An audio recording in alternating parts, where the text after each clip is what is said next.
देश में आज के समय में जो माहौल चल रहा है, धर्म के नाम पर देश की अखंडता, एकता को तार तार करने की कोशिश की जा रही है। पिछले कुछ समय से जुमे की नमाज के बाद हिंसा का होना आम बात हो गई है। पर इस दौरान पत्थरबाजी होती है, शक्ति का नाजायज प्रदर्शन होता है। पुलिस, सार्वजनिक संस्थान, सरकारी संपत्ति, वाहनों और अन्य धर्म के लोगों को निशाना बनाया जाता है।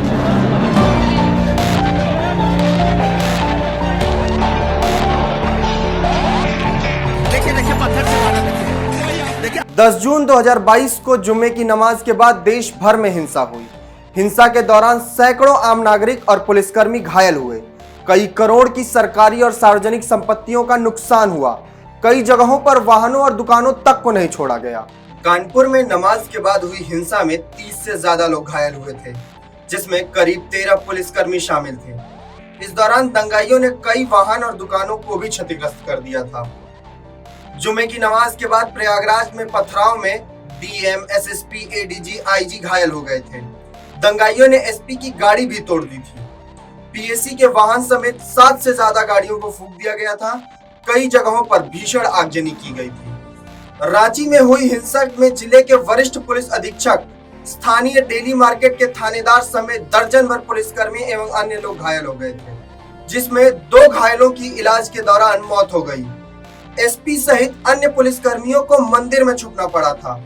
दंगाइयों ने मंदिर को भी नहीं छोड़ा, उस पर भी पथराव किया, जिससे मंदिर भी बुरी तरह क्षतिग्रस्त हो गया। हावड़ा में जुमे की नमाज के बाद हुई हिंसा में दर्जनों पुलिसकर्मियों सहित कई अन्य घायल हो गए। दंगाइयों ने कई हिस्सों में आगजनी भी की।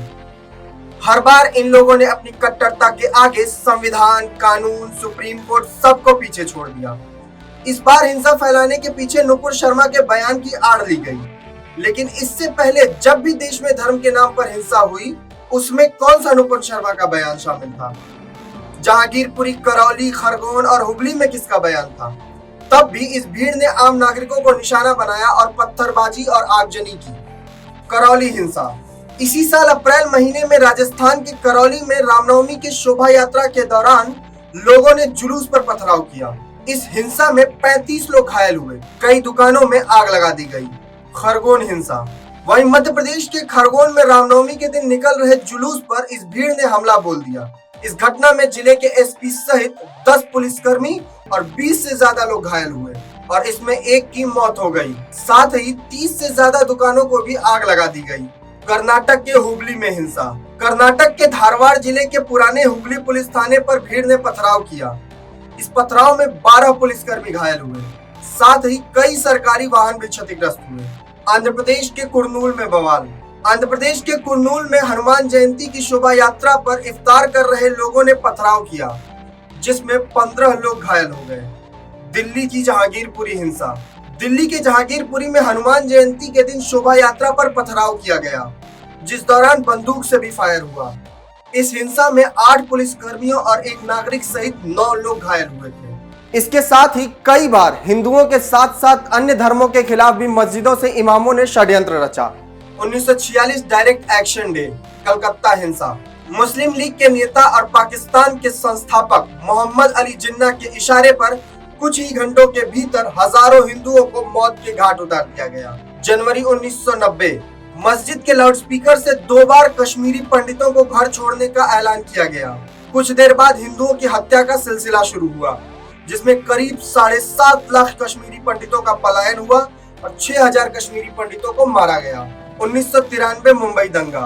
अयोध्या के कार सेवा के बाद मुस्लिम बहुसंख्यक क्षेत्रों में हिंदुओं को छुरा घोंपा गया। एक विकलांग सहित 6 को जला दिया गया। इन दंगों में 900 लोग मारे गए थे। 2002 गुजरात दंगा। एक बार फिर कार सेवा के बाद वापस जा रहे कार सेवकों से भरी एक ट्रेन की बोगी को कट्टरपंथियों ने गोधरा में जला दिया, जिसमें 59 कार सेवक मारे गए।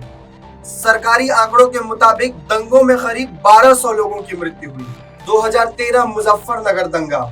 मुस्लिम युवकों द्वारा लड़की के छेड़छाड़ के विरोध के बाद शुरू हुआ दंगा।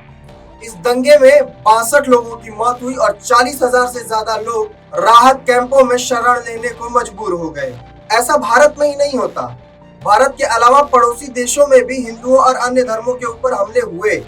इसका सबसे ज्वलंत उदाहरण है बांग्लादेश में दुर्गा पूजा के दौरान हिंदू देवी देवताओं के पंडालों पर हमला। पाकिस्तान में हिंदू अल्पसंख्यकों के मंदिरों पर हमला, उनका जबरन धर्मांतरण करवाया जाना, ये आम बात है। आखिरकार ये दंगाई चाहते क्या हैं? दंगों में ये दंगाई अनगिनत नुकसान करते हैं, देश के विकास के पहिए को रोक देते हैं। धर्म के नाम पर कट्टरता से लोगों के जान माल का नुकसान होता है, करोड़ों की सार्वजनिक संपत्तियों का नुकसान होता है। वैश्विक मंच पर देश के नाम जो धब्बा लगता है वो अलग। आखिर कब तक इस देश में हिंदू और अन्य धर्मों के लोग धार्मिक कट्टरता का शिकार होते रहेंगे?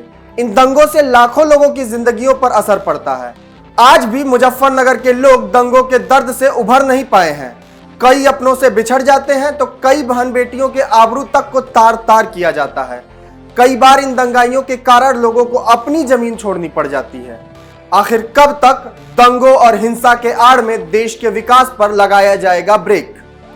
एक तरफ सरकार अपनी लोक कल्याणकारी योजनाओं से सभी के लाभ के लिए कार्य योजना तैयार कर रही होती है, तभी इन दंगाओं के कारण कई योजनाओं को रोककर दंगे से प्रभावित क्षेत्रों में सुधार में जुटना पड़ता है। पुलिसिंग व्यवस्था जो समाज के सुरक्षा के लिए है, उसे तक नहीं छोड़ा जाता है। आखिर कब तक सरकार और प्रशासन इन दंगाइयों के करतूतों पर रखेगा आंखें बंद? विपक्ष और सरकार दोनों एक दूसरे के ऊपर आरोप प्रत्यारोप लगाते रहते हैं। देश में बढ़ रहे दंगों पर प्रशासन की चुप्पी ने इन लोगों को और शह दी है। आम नागरिकों पर हमले, पुलिस पर पत्थरबाजी, मंदिरों गुरुद्वारों पर हमले, सरकारी संपत्तियों पर हमला, ऐसा करना इस भीड़ के लिए एक आम बात हो गई है।